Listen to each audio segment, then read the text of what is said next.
مولانا شمس الحق افغانی رحمۃ اللہ علیہ سے ایک قادیانی جج نے پوچھا، نبوت کیا چیز ہے؟ مولانا شمس الحق افغانی رحمۃ اللہ علیہ نے جو جواب دیا وہ سب کو لاجواب کر گیا۔ ناظرین گرامی، اس سے پہلے کہ ہم اس ٹاپک کو مزید آگے بڑھائیں، لیکن اس سے پہلے ہم سیرت النبی صلی اللہ علیہ وسلم کے سلسلے کو آگے بڑھاتے چلیں، جو آپ کے علم میں مزید اضافہ کرے گا۔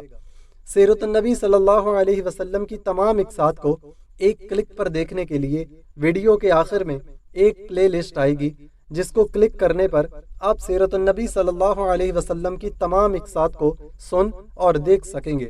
جس طرح رسول اللہ صلی اللہ علیہ وسلم نے قبائل اور وفود پر اسلام پیش کیا، اسی طرح افراد اور اشخاص کو بھی اسلام کی دعوت دی اور بعض نے اچھا جواب بھی دیا۔ پھر اس موسم حج کے کچھ ہی عرصے بعد کئی افراد نے اسلام قبول کیا۔ ذیل میں ان کی مختصر رودات پیش کی جا رہی ہے۔ سوید بن سامت رضی اللہ تعالی عنہ یہ شاعر تھے، گہری سوجھ بوجھ کے حامل اور یثرب کے باشندے تھے۔ ان کی پختگی، شعر گوئی اور شرف و نسب کی وجہ سے ان کی قوم نے انہیں کامل کا خطاب دے رکھا تھا۔ یہ حج یا عمرہ کے لیے مکہ تشریف لائے۔ رسول اللہ صلی اللہ علیہ وسلم نے انہیں اسلام کی دعوت دی۔ کہنے لگے، غالباً آپ کے پاس جو کچھ ہے وہ ویسا ہی ہے جیسا میرے پاس ہے۔ رسول اللہ صلی اللہ علیہ وسلم نے فرمایا، تمہارے پاس کیا ہے؟ سوید رضی اللہ تعالی عنہ نے کہا، حکمت لقمان۔ آپ صلی اللہ علیہ وسلم نے فرمایا، پیش کرو۔ انہوں نے پیش کیا۔ آپ صلی اللہ علیہ وسلم نے فرمایا، یہ کلام یقیناً اچھا ہے، لیکن میرے پاس جو کچھ ہے وہ اس سے بھی اچھا ہے۔ وہ قرآن ہے جو اللہ تعالیٰ نے مجھ پر نازل کیا ہے، وہ ہدایت اور نور ہے۔ اس کے بعد رسول اللہ صلی اللہ علیہ وسلم نے انہیں قرآن پڑھ کر سنایا اور اسلام کی دعوت دی۔ سوید رضی اللہ تعالی عنہ بولے، یہ تو بہت ہی اچھا کلام ہے، اور اسلام قبول کر لیا۔ اس کے بعد وہ مدینہ پلٹ کر آئے ہی تھے کہ جنگ بعاث سے قبل اوس و خزرج کی ایک جنگ میں قتل کر دیے گئے۔ غالباً یہ ہے کہ انہوں نے 11 نبوی کے آغاز میں اسلام قبول کیا تھا۔ ایاس بن معاذ رضی اللہ تعالی عنہ یہ بھی یثرب کے باشندے تھے اور نوخیز جوان تھے۔ 11 نبوت میں جنگ بعاث سے کچھ پہلے اوس کا ایک وفد خزرج کے خلاف قریش سے حلف و تعاون کی تلاش میں مکہ آیا تھا۔ آپ بھی اسی کے ہمراہ تشریف لائے تھے۔ اس وقت یثرب میں ان دونوں قبیلوں کے درمیان عداوت کی آگ بھڑک رہی تھی اور اوس کی تعداد خزرج سے کم تھی۔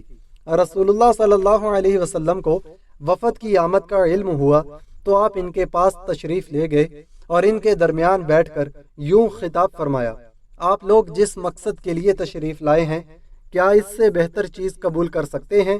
ان سب نے کہا، وہ کیا چیز ہے؟ آپ صلی اللہ علیہ وسلم نے فرمایا، میں اللہ کا رسول ہوں۔ اللہ نے مجھے اپنے بندوں کے پاس اس بات کی دعوت دینے کے لیے بھیجا ہے کہ وہ اللہ کی عبادت کریں اور اس کے ساتھ کسی چیز کو شریک نہ کریں۔ اللہ نے مجھ پر کتاب بھی اتاری ہے۔ پھر آپ نے اسلام کا ذکر کیا اور قرآن کی تلاوت فرمائی۔ ایاس بن معاذ رضی اللہ تعالی عنہ بولے، اے قوم، اللہ کی قسم، یہ اس سے بہتر ہے جس کے لیے آپ لوگ یہاں تشریف لائے ہیں۔ لیکن وفد کے ایک رکن ابو الحصیر انس بن رافع نے ایک مٹھی مٹی اٹھا کر ایاس کے منہ پر دے ماری اور بولا، چپ رہو، ہم کسی اور کام کے لیے آئے ہیں۔ چنانچہ ایاس رضی اللہ تعالی عنہ خاموش ہو گئے اور رسول اللہ صلی اللہ علیہ وسلم تشریف لے گئے۔ وفد قریش کے ساتھ حلف و تعاون کا معاہدہ ختم کرنے میں کامیاب نہ ہو سکا اور یوں ہی ناکام مدینہ واپس ہو گیا۔ مدینہ پلٹنے کے تھوڑے ہی دن بعد ایاس رضی اللہ تعالی عنہ انتقال کر گئے۔ وہ اپنی وفات کے وقت تہلیل و تکبیر اور حمد و تسبیح کر رہے تھے، اس لیے لوگوں کو یقین ہے کہ ان کی وفات اسلام پر ہوئی۔ زماد ازدی رضی اللہ تعالی عنہ یمن کے باشندے تھے اور قبیلہ ازد کے ایک فرد تھے۔ جھاڑ پھونک کرنا اور اسیب اتارنا ان کا کام تھا۔ مکہ آئے تو وہاں کے احمقوں سے سنا کہ نعوذ باللہ محمد صلی اللہ علیہ وسلم پاگل ہیں۔ سوچا کیوں نہ اس شخص کے پاس چلوں، ہو سکتا ہے اللہ میرے ہی ہاتھوں سے اسے شفا دے دے۔ چنانچہ آپ صلی اللہ علیہ وسلم سے ملاقات کی اور کہا، اے محمد صلی اللہ علیہ وسلم، میں اسیب اتارنے کے لیے جھاڑ پھونک کیا کرتا ہوں، کہ آپ کو بھی اس کی ضرورت ہے؟ آپ صلی اللہ علیہ وسلم نے جواب میں فرمایا، یقیناً ساری تعریف اللہ کے لیے ہے، ہم اسی کی تعریف کرتے ہیں اور اسی سے مدد چاہتے ہیں۔ جسے اللہ ہدایت دے دے اسے کوئی گمراہ نہیں کر سکتا، اور جسے اللہ بھٹکا دے اسے کوئی ہدایت نہیں دے سکتا۔ اور میں شہادت دیتا ہوں کہ اللہ کے سوا کوئی معبود نہیں، وہ تنہا ہے، اس کا کوئی شریک نہیں، اور میں شہادت دیتا ہوں کہ محمد صلی اللہ علیہ وسلم اس کے بندے اور رسول ہیں۔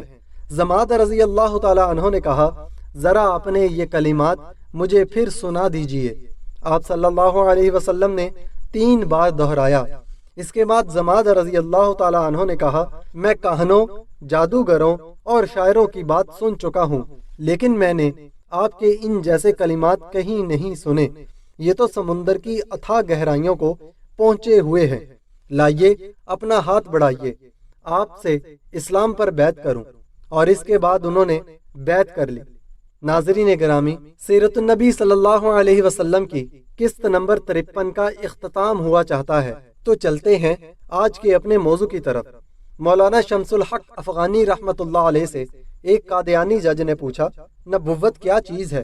مولانا شمس الحق افغانی رحمت اللہ علیہ فرمانے لگے، نبوت اعلیٰ منصب ہے، اللہ جل شانہ جسے چاہے دے دیتا ہے۔ قادیانی بولا، اچھا اتنا اچھا منصب ہے تو اسے عام کرنا چاہیے۔ مولانا شمس الحق افغانی رحمت اللہ علیہ نے 100 روپے کا نوٹ نکال کر فرمایا، یہ نوٹ کیسا ہے؟ اسی زمانے میں 100 روپے کا نوٹ بڑا نوٹ تھا۔ قادیانی بولا، یہ تو اعلیٰ چیز ہے۔ مولانا شمس الحق افغانی رحمت اللہ علیہ نے فرمایا، جب اتنی اعلیٰ چیز ہے تو اسے عام کرنا چاہیے۔ ایک مہر میں اپنی طرف سے بناؤں گا اور جعلی نوٹ تیار کر کے عام کرتا رہوں گا۔ قادیانی جج بولا، یہ کام اگر آپ نے کیا تو آپ مجرم ہوں گے اور سزا کے مستحق ہوں گے۔ اس کام کی اتھارٹی صرف حکومت کے پاس ہے، کسی اور کے پاس نہیں۔